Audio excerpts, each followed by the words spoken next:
I, Joseph Robinette Biden Jr., do solemnly swear. So help me God. His election is historic. It will be smart bipartisan actions that help us finish the fight. There is nothing that we cannot achieve. This is a referendum for us to start working together. Rebuilding trust will be central to our focus in the White House. Good afternoon. I'm Karen Tumulty. I'm a political columnist here at the Washington Post, and I want to thank you for joining us today on Washington Post Live, where our guest is Minnesota Senator Amy Klobuchar, a former presidential candidate who, by virtue of her position as chairman of the Senate Rules Committee, is finding herself at the forefront of a lot of the most important topics that are roiling Washington today. Welcome, Senator Klobuchar. That's a nice way of saying it, Karen. It's great to be on, roiling my way in, and I'm happy to be on with you. And by the way, congratulations on your great book on Nancy Reagan. That's pretty cool. Oh, thank you. I plan on doing it this summer, so thanks. Well, we will also be discussing your new book, but I do want to ask you about tomorrow is going to mark the 1-year anniversary of George Floyd's death in Minneapolis, your hometown county where you were once the lead prosecutor and, where you now are the senior senator. Could you talk a little bit about where the country finds itself now, a year after George Floyd's death and the subsequent verdict, the subsequent guilty verdict against the police officer who killed him? Yes. Well, first of all, Keith Ellison and his team did just this incredible job with that case. And it was a moment of redemption. And I think part of what happened as we look back at the horrible murder of George Floyd, part of what happened there and the reason the case worked was that the facts were really clear, but also it was the fact that these witnesses, and they were really our voices, the voices of so many people who testified and said they were shouldering this burden for too long, that they had woken up at night saying, how could I have done something differently? How could I have saved George Floyd's life? And that brings it really to where we are now, because while the verdict was, as I said, redemptive, you can't confuse accountability with justice. And justice to me would be passing the George Floyd Justice in Policing Act. It would be making changes around the country. So what happened to him and his family who were there with us in Minnesota this weekend, that this never happens again. So where do things stand right now with the George Floyd Act? What are the prospects for working out something that can actually get through Congress? Senator Booker has been working around the clock on this, negotiating with Tim Scott and other Republicans.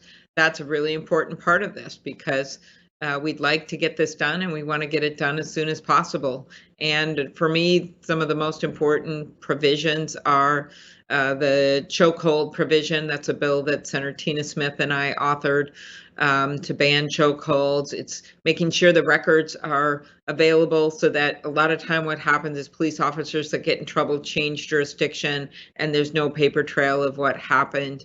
Looking at the standard of force and changing that. There's a lot of things that we can do. And we have to remember there's a lot of good police officers out there. I was watching the lead into this show with the inauguration. We all know those police officers that put their lives to the line for us, on that day and 2 weeks earlier on January 6th. And so we have to remember that as well, but we've got to put standards in place that work to stop what's been happening with innocent people like Dante Wright in my own state. All he was doing was driving with an expired tab, and he ends up shot and killed simply for having an expired tab. That shouldn't be happening in America. So the Washington Post has a front page story today about Minneapolis, and I think a lot of the dynamics that you see going on in your own hometown are playing out in cities across the country. But yes, there is a raging debate over police reform and what direction it should take. A lot of mistrust still in the minority community, but also crime is up, and a third of the police force has either has left or announced that they are leaving. Where is all of this taking Minneapolis? Because, like I said, I think this is a situation that is playing itself out in a lot of cities across the country right now. It is, and that's important to note because that's one of the reasons I think we need a federal law. I think that would help if we set some standards federally. The governor and the state have done some things and they're trying to do more, the governor is, but I think that having a federal law would be really important. As far as the Minneapolis police, they are now under federal authority. With the investigation that was just launched, something that I had asked for along with several others in our delegation nearly a year ago. So that is happening at the same time. And in all police departments, not just in Minneapolis, there are recruiting issues, and we need to step up recruiting, and we need to get more people and have the police force reflect the community that they serve. And I truly believe one of the things that we need to do is set some standards and make some changes to build trust in the community. And I think once that settles out, it will actually be easier to recruit people. Because right now it just feels like things are so in flux and there's so much distrust. And I think passing police reform would, in the long haul, not only make a safer community, but would set clear rules of the roads for officers. And I think it would eventually lead to a more steady workforce. So you mentioned the inauguration, which you were essentially running by virtue of being chairman of the Rules Committee. The President Biden's inauguration was conducted under the shadow of what happened on January 6th. Last week, we saw the House pass legislation to establish an independent commission. We saw 15 Republicans break ranks to vote with the Democrats on that. And there are probably 7 or 8 Republican votes in the United States Senate as well. And yet, Senate Minority Leader Mitch McConnell has said that he would oppose a similar piece of legislation in the Senate. Does that mean it is dead? And if so, what's the fallback here? How do we get some sort of independent accounting for what happened in the United States Capitol that day? And how do we make sure it doesn't happen again? Well, I hope the commission is not dead, given that 35 Republicans voted for it. I think it's really important to do that deep dive, to spend the time getting the information. And it was certainly helpful after 9/11 to have that kind of reckoning and accountability that we need here.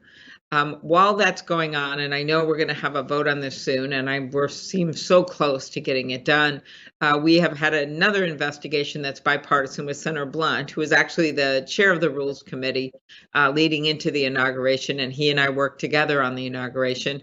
So Roy and Rob Portman and Gary Peters and I combined our 2 committees and did some very public hearings on this, and have followed up with many interviews of different key witnesses. So we're actually putting our report out as well. But that's different than the 9/11 Commission. Our report is focused on what changes can we make immediately to the way the Capitol Police Board is structured, to the way we have intelligence sharing and what's happening with the Defense Department, because we felt it was important to get something out relatively quickly so that decisions can be made. So that rather lengthy report is coming out. But I don't think that that is a substitute for a 9/11 type style commission. So what do you make of Senator McConnell's position here? Because the day before the House voted on this legislation, he seemed to be sort of open-minded about the idea of a commission. Then all of a sudden he came out against it. Is it just that it is likely to make former President Trump look bad, or what is the real issue here? No, it really doesn't make sense to me because I guess, by the way, to answer the question, you'd have to ask him, which means he'll have to write a book on antitrust and then come on your show.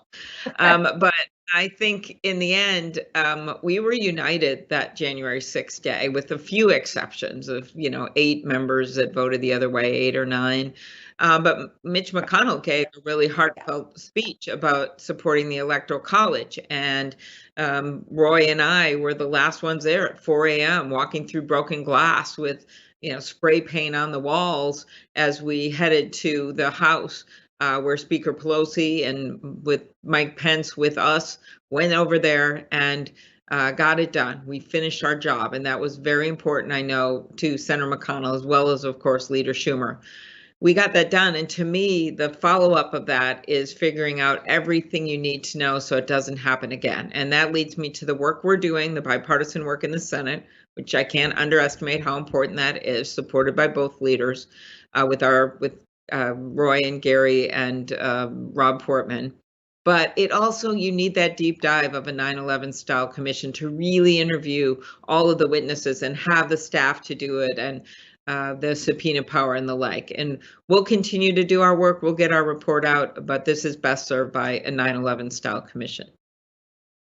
So let's talk about your book. The only thing I might quibble with here is your subtitle, which is the title is Antitrust: Taking on Monopoly Power from the Gilded Age to the Digital Age. In fact, you take us back farther than that. You look at the British monarchy, you look at the debates that were going on between Madison and Jefferson at the founding of this country, and this assumption that the founders had that our democratic institutions would be strong enough to overcome monopoly power, which turned out to be not a good calculation here. Could you talk a little bit about why you decided to write this book and how you managed to write it in the middle of running for president? Well, when you said you were quibbling with the title, I thought you would note, given your following of the presidential campaign and the primary, that my rivalry with Pete, which isn't real, we're actually quite good friends, continues, as the book he put out this fall was called Trust, and my book is called Antitrust. But in any case, I wanted to write this book because I think this issue has been boiling up now for decades. And if you wonder why your cable rates are so high, or why we don't have proper privacy protections on social media platforms, or why you don't get the good deal that you wanted to get on travel or the like, you got to look at antitrust, because our country has been basically asleep at the wheel when it comes to antitrust. Whereas in past decades and past centuries, actually, this was a major cause to reduce income inequality, to make it easier for innovation and for new ideas and for small businesses. Monopolies stand in the way of that. And it isn't to say that monopolies don't have good ideas and give us great things. There's all kinds of examples of how, as they grow, they develop new products. It's just at a certain point in this country, and I had a front row seat to this when I represented MCI as they took on the Bell operating monopolies many, many years ago when I was in private practice. So I got interested because of that. I got interested because of my family history with my grandpa working for monopolists his whole life down in the mines, basically not even getting a high school degree because his family needed him. My grandpa grew up in company housing. And I still remember the moment where my mom actually drove us by the James J. Hill House in St. Paul, one of the great robber barons of that way back time. And of course, he was long dead.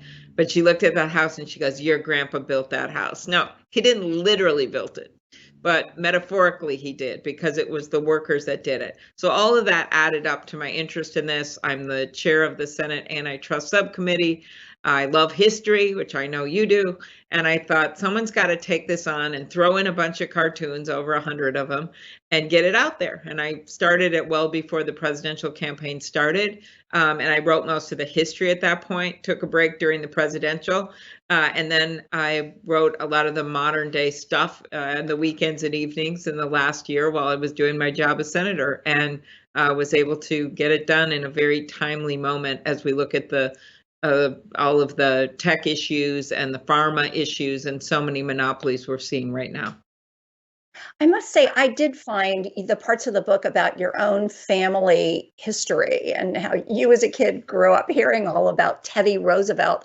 I found that some of the most moving parts of the book, but I was also struck by really how much of this reformist fervor throughout our history really has been rooted in the Midwest. Exactly, Karen. And so that was why I thought, I'm the good person to write it.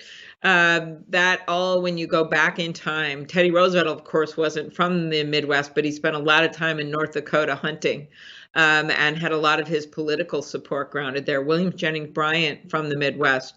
You have the Granger movement, which was this group of farmers with their pitchforks basically demanding that state legislators and governors and ultimately Washington do something about it because of their input costs, because of the cost of rail, because of the cost of seeds and the like. And then you had the union movement, of course, coming up against the trusts all over the country, which makes that really poignant point that this is also about wages and workers. Because if you don't have competitive companies to sell your wares or your skills to, that hurts wages. So that came up predominantly a lot in Chicago with the Haymarket riots, with what happened with the Pullman strike, and which was, of course, a company that run those Pullman cars and hired the African-American porters, bringing it back to what we started with George Floyd, the former mayor of St. Paul, or the current mayor of St. Paul, Melvin Carter, who is African-American. I had him testify at the Judiciary Committee about what had happened in Minnesota. And his grandfather had been a Pullman porter. His grandfather had a name, but everyone called him George because they used the name George so the white people wouldn't have to remember their names. And as Melvin said at the hearing, in the end, we are all George. And so all of this milieu of everything from actually civil rights and the NAACP and the farmers groups and the unions really took on these big monopolies of their time. And the Sherman Act was a Republican from Ohio. Teddy Roosevelt comes in, takes that bill 10 years or so after it passes, and finally becomes the trust buster in the White House, handing it over to Taft and then to Woodrow Wilson. And all of them were very aggressive about antitrust enforcement. And then after that, it became a bit of a period of just stagnancy, some of it because of wars, and that's more understandable. But then some of it because people didn't want the laws enforced until you get to AT&T and that time period, which was probably the heyday of antitrust, and to me, AT&T is a great example of our time. Broke up the company gets stronger by their own chairman's words. You've got a lower long distance rate and a whole incredible cell phone industry, which before they broke them up was the cell phones were about the size of Gordon Gekko's briefcase in the movie Wall Street. So, you saw this transition with the antitrust laws.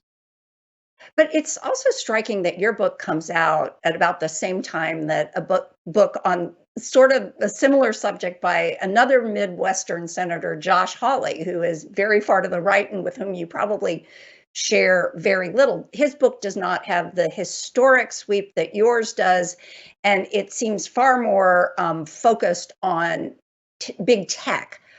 But could you talk a little bit about what this moment is politically? Because the failures that you talk about throughout our history have been, number one, failures because the legislation, the laws weren't there. The laws had big loopholes, but also it was a failure on the part of Congress and the executive to sort of focus and prioritize monopoly power. So what does this say about this moment? Is there the possibility that this issue can really come to the forefront? I think so. And we just had an example of that just 2 weeks ago when my bill with Senator Grassley, which is to change how the merger fees work and basically charge some of the smaller deals less, but the bigger deals a lot more, drop in the bucket for them when they come before Justice or FTC. But it would give over $100 million to those agencies to hire the lawyers they need, because you can't take on the biggest companies the world has ever known with Band-Aids and duct tape. And Senator Hawley supported that bill. It was unanimous when it got through. So that's an example. I've been sitting trying to get that bill done for years now, and it finally got done. I think there is a sea change. Then you get to the next stuff that we have to do, which is harder. It's looking at some of the standards in place. And when you have history as a guide, we've changed those standards over the years so that our laws are sophisticated as the people that the antitrust laws are supposed to regulate. And my concern is if you just wait on the courts who have adopted this Borkian version of the world, which isn't even the original intent of the antitrust laws, that is a true fact. So that's why I guess I'm an originalist when it comes to the antitrust laws. And they've gone off in a direction that's made it harder to bring these cases.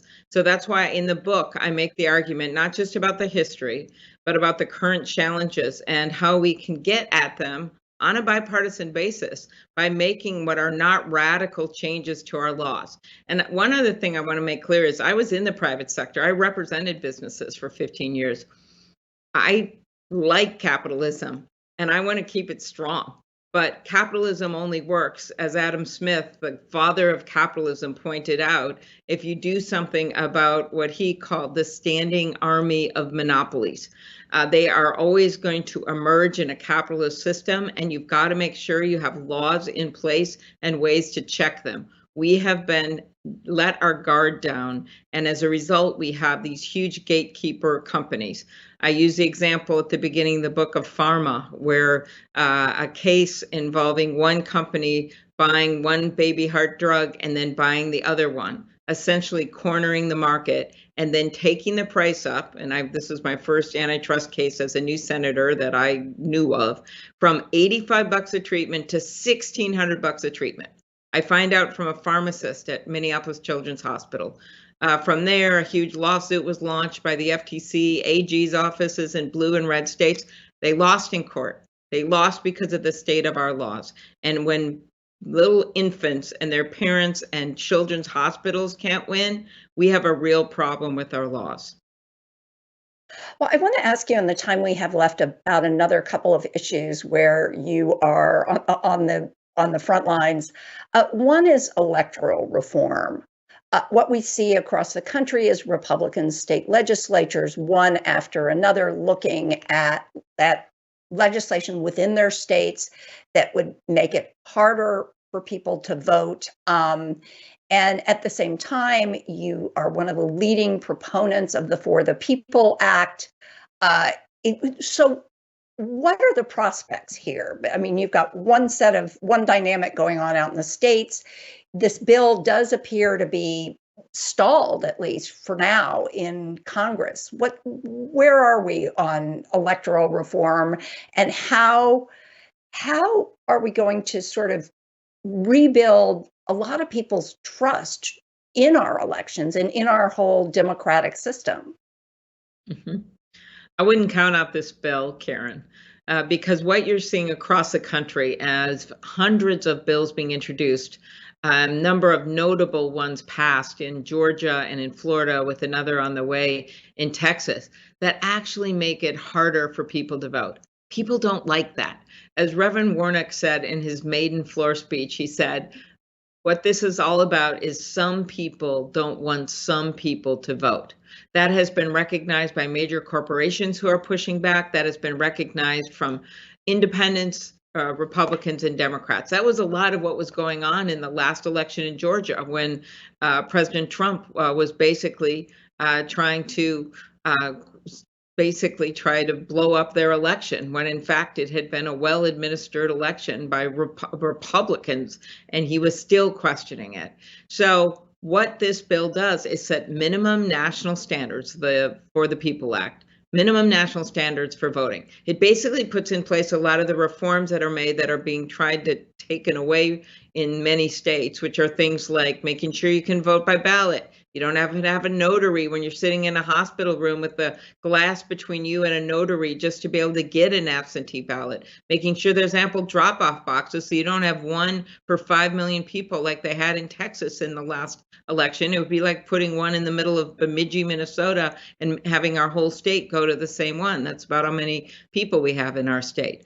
And it has these minimum standards in place. It also does smart things like say you got to disclose the names of donors for these big entities that are playing in our politics and basically flooding in dark money. And it's got some ethics provisions in there, which I think is great. I don't know why the Supreme Court is the only court in the federal circuits that doesn't have ethics rules in place, but they don't have one. And we ask the Judicial Conference to come up with a set of rules for them. So that's why I think the bill is so important. We haven't done stuff on ethics for decades. It would get at all these problems that are cropping up and put minimum standards in place.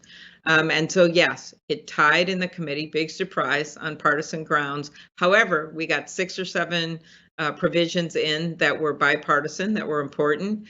There's about 9 provisions in the bill, major ones that were already bipartisan to begin with. And most importantly, Democrats, Republicans, and independents overwhelmingly support these reforms. In polls showing 70, 80, 85% of them want to be able to vote safely by mail. They don't want to have their democracy ruled by big money and outside politics and billionaires. So that's why I think there's a chance on this bill. And so just stay tuned because we're going to be bringing it to the floor. The rules allow Senator Schumer to do that once I got the tied vote out of the committee. And is there any way to get this thing passed without at least suspending the filibuster? Well, first of all, you always try to go to bipartisan first. Let's see if we have any hope there.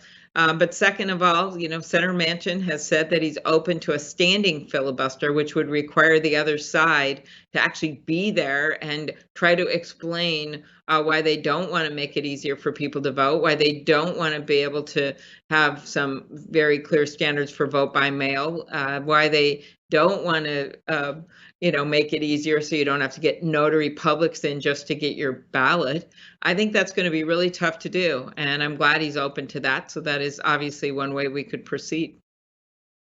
Well, in the few minutes we have left, I'd also like to talk to you about President Biden's agenda. And of course, the big item on it is this infrastructure bill where negotiations are underway. I know this is a subject close at home to you. It was as your first year as a senator. Minneapolis had a catastrophic bridge collapse that killed 13 people. What are the chances? I mean, right now, the White House is saying they want this to be done with bipartisan support. There are negotiations underway, but the Republican counteroffer is really just so far away from both the numbers that the Biden administration wants, but also the definition, how broad, what goes into infrastructure. Are we going to see a bill this year? I think we will, and there's many ways to get there, but his first priority, which is also mine, is to try to do this on a bipartisan basis. And this is one of the things I always remember. Congressman Oberstar, who was one of my mentors way back, he's no longer with us, would always say there's no such thing as a Democratic bridge or a Republican bridge. And as you mentioned about that bridge in Minnesota, I think the next day I said, a bridge just doesn't fall down in the middle of America, but when it does, we rebuild it. And Joe Biden is basically taking the infrastructure of the whole country and doing the same thing. I lead the bill with Representative Clyburn on broadband. There's not that much difference between what Democrats and Republicans want to do, even on their proposal when it comes to broadband. That cries out for a bipartisan agreement. So I would give this time. The negotiations, of course, one side or the other says, no, we won't do that. That's not right. But the negotiations are continuing to go forward. If that doesn't work, there is always reconciliation, which, as you know, we used with that 51 vote margin to pass the very successful and very popular America Rescue Plan, which really helped to put our economy in a steady place and get the money we needed out there for vaccine distribution and for the kind of production we needed to help our country get its footing again. And we're in the middle of it right now. People are feeling much more optimistic about what's going on. And we use that archaic procedure called reconciliation to do that, and we could do it again. So how are you feeling about the whole prospects for bipartisanship, for bringing the country together? That was the promise that President Biden made in his inaugural address. And yet it seems like, that things are as divided, if not more divided than ever. So I guess as a final question, are you feeling optimistic, or, was this all just a complete miscalculation of where our politics are today? Absolutely not, Karen. I have Hubert Humphrey's desk in the Senate chamber, the happy warrior, and that's how I look at things. And let me give you some examples. Just last Thursday, I was at the White House for the signing of the Asian hate crime bill, meeting a tremendous challenge of our time. That was a bipartisan bill that was worked through the process in a good way. The infrastructure negotiations are real. And Joe Biden, in addition to that, has support of Democrats, Republicans, and independents, as I just pointed out, for the American Rescue Plan across the country. So you have the Congress, which can be frustrating. No one knows better than me. But you also have the people out there that respect him for his decency and respect him because he's trying to get things done. I think it's tremendous what he and Kamala have gotten done so far. And I think it's tremendous that people don't have to wake up every Saturday morning and wonder, what mean tweet am I going to have to respond to? They can go eat breakfast, or you don't go to bed, as one high school kid told me at the end of Trump, oh, I can go to sleep now and I don't have to worry about how to run the country. This doesn't mean we don't have challenges that are unmet. Certainly climate change, immigration reform, the work that we need to do to make education and healthcare more affordable. But at the same time, we have come so far from where we were back on January 6th as a mad mob of insurrectionists and white supremacists invaded the Capitol and thought they could literally take over the government. We have moved forward as a country, and it's never going to be pretty. But I bet on America anytime. Well, Senator Klobuchar, thank you so much for being with us today. I learned so much from your book, although I have to admit it may be a while before I get through all those end notes that your husband apparently should. My husband wrote them, and I kept them all in for the good of our marriage. And they're very interesting. They're very interesting. One of them to understand the book and to believe we need to follow the guideposts at the end of the 25 ideas to get something done on antitrust. So thank you. Thank you so much. And thank you for being with us today at Washington Post Live. We're not even done yet today. We'd like you to join us at 5 o'clock with actress Mila Kunis, director Rodrigo Garcia, and our own Eli Saslow to talk about the trauma of addiction. And be sure to come back to washpostlive.com to find out what other programs we have coming your way.